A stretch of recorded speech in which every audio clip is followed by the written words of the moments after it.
नमस्कार, please welcome. मैं हूं विकास टेकरे और स्वागत करता हूं आप सभी का।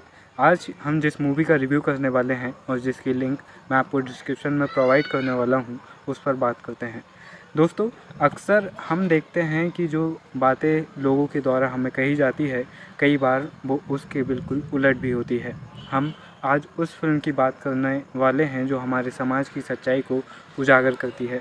दोस्तों, हम अक्सर देखते हैं कि विभिन्न राजनीतिक दल और नेता गौ रक्षा के नाम पर वोट बटोरते नज़र आते हैं, लेकिन क्या आपको पता है कि गौ रक्षा देश में बिल्कुल भी नहीं हो रही है। देश में भैंसों और जो बैल होते हैं उनके मीट को छोड़कर गौ मीट पर ही पाबंदी है। लेकिन ये कैसे आप तय कर सकते हैं कि ये गौ मीट है या फिर बैल का मीट है या फिर भैंस का मीट है? अगर उनमें मीट मिक्सचर करके विदेशों में बेचा जाता है तो फिर आप इसे कैसे रोक सकते हैं? आप कैसे गौ हत्या को रोक सकते हैं? ये फिल्म आपको बताती है कि कैसे उस जानवर की बुरी कंडीशन है हमारे देश में, जो हमारे लिए एक अपना पूरा जीवन देता है, जो हमारे लिए अपना पूरा शरीर दे देता है, और हम उसके बाद भी इतने गिरे हुए लेवल पर पहुंच जाते हैं कि हमारा लालच ख़त्म होने का नाम ही नहीं लेता।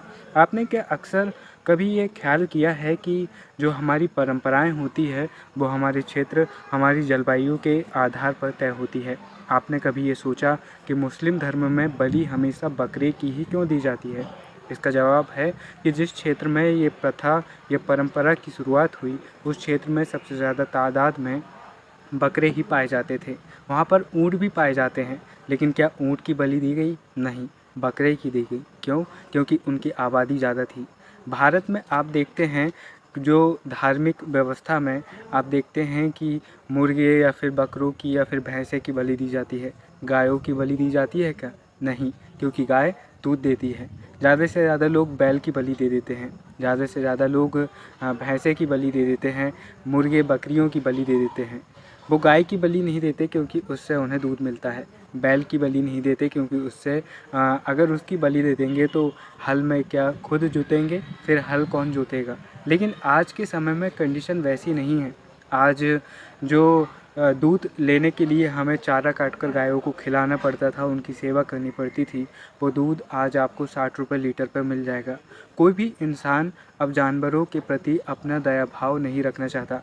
पहले के समय में गाँवों में आपको हर घर में एक गाय ज़रूर मिलती थी, लेकिन आज के समय में वो भी देखने को नहीं मिलता। आप गाँवों में जाएंगे तो गाँवों में भी लोग एक दूसरे से दूध खरीदकर अपना काम चलाते हैं, और गाँवों में भी आज आपको पैकेट वाले दूध देखने को मिल जाएंगे। दोस्तों, यहाँ पर बात ये नहीं है कि हम क्या कर रहे हैं, हम क्या नहीं कर रहे हैं। बात यहाँ पर ये है कि उन लोगों, उन जानवरों का क्या हो रहा है जो वोट नहीं देते हैं। उन जानवरों का क्या हो रहा है जो एक विश्व के सबसे बड़े लोकतंत्र में तो रहते हैं, लेकिन अपनी आवाज़ नहीं उठा सकते, वो हमसे बात नहीं कर सकते, वो ह्यूमन राइट कमीशन के पास नहीं जा सकते, वो यूनाइटेड नेशन के पास नहीं जा सकते। बस वो अपने आंसू गिरा सकते हैं, और हम हैं कि उन्हें समझने का नाम ही नहीं लेते। दोस्तों, ये एक डॉक्यूमेंट्री फ़िल्म है, और इसकी शुरुआत में ही जिन्होंने ये फ़िल्म बनाई है वो कहते हैं कि उन्होंने एक बहुत बड़ी जॉब छोड़ दी इस काम के लिए कि उन्हें समाज का एक आईना लोगों के सामने लाकर रखना था कि हम ऐसे भी दिखते हैं। यहाँ पर आपको ये बताया गया है कि किस तरह गौ रक्षा के नाम पर या फिर जय श्री राम के नाम पर हमें लोग बेवकूफ़ बनाते हैं। यहाँ पर मैं किसी एक राजनीतिक पार्टी के खिलाफ़ नहीं बात कर रहा हूँ। यहाँ पर गौ रक्षा के नाम पर ज़्यादातर पॉलिटिकल पार्टियाँ, ज़्यादातर नेता जो कि सरकार में रह चुके हैं या फिर जो सरकार में रहने के लिए लड़ रहे हैं, वो सभी ऐसी चीज़ें करते हैं। अक्सर जो पार्टी सरकार में नहीं रहती वो कहती है कि हमें एक बार सरकार में लाइए, हम ये बदलाव कर देंगे। लेकिन जब वो सरकार में आती है तो वो भी बस हाथ पे हाथ धरे बैठे रहती है। क्यों? हमारे देश में उन जानवरों के साथ भी बेहतर बर्ताव नहीं किया जाता जो अपनी आवाज़ नहीं उठा सकते, क्योंकि हमारे देश का जो सिद्धांत है वो मानवतावादी है। मानवतावादी यानी कि ह्यूमैनिटी, और ह्यूमैनिज्म यानी कि मानवतावादी ये सिखाता है कि संसार में केवल इंसान ही नहीं बल्कि जीव भी है, और हमें उनके बारे में भी सीखना चाहिए। दोस्तों, ये वीडियो काफ़ी लंबा हो गया। शायद मैंने बहुत कुछ वो बोला जो आपको नहीं सुनना था या फिर आपके काम का नहीं था, लेकिन सवाल ये भी है कि आप क्या कर रहे हैं। इन गर्मी के दिनों में क्या आप जानवरों के लिए या पशु पक्षियों के लिए पानी अपने घर के बाहर रखते हैं? क्या उनके लिए दाना रखते हैं? अब आप पूछेंगे कि महाशय आप क्यों नहीं रखते? मैं रखता हूँ, इसीलिए आपसे सवाल पूछ रहा हूँ। क्योंकि समाज क्या कर रहा है, सरकार क्या कर रही है, इससे पहले प्रश्न ये उठता है कि आप और मैं क्या कर रहे हैं। जब हम चुप हो जाएंगे तो फिर लोग तो बोलेंगे ही, और जब लोग बोलेंगे तो वो अच्छा भी बोल सकते हैं और बुरा भी बोल सकते हैं। फिल्म का नाम है माँ का दूध।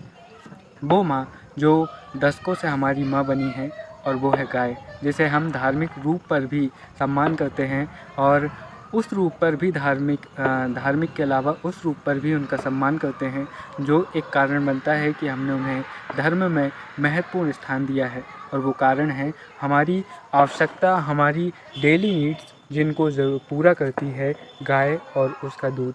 इसीलिए माँ का दूध इस फिल्म का नाम है। ये एक डॉक्यूमेंट्री फ़िल्म है और आपको ज़रूर देखनी चाहिए, और इसे देखने के बाद आपको ये पता चल जाएगा कि वो गाय जो हमारे घर के आसपास मंडराती है, उसकी स्थिति हमारे देश में क्या है।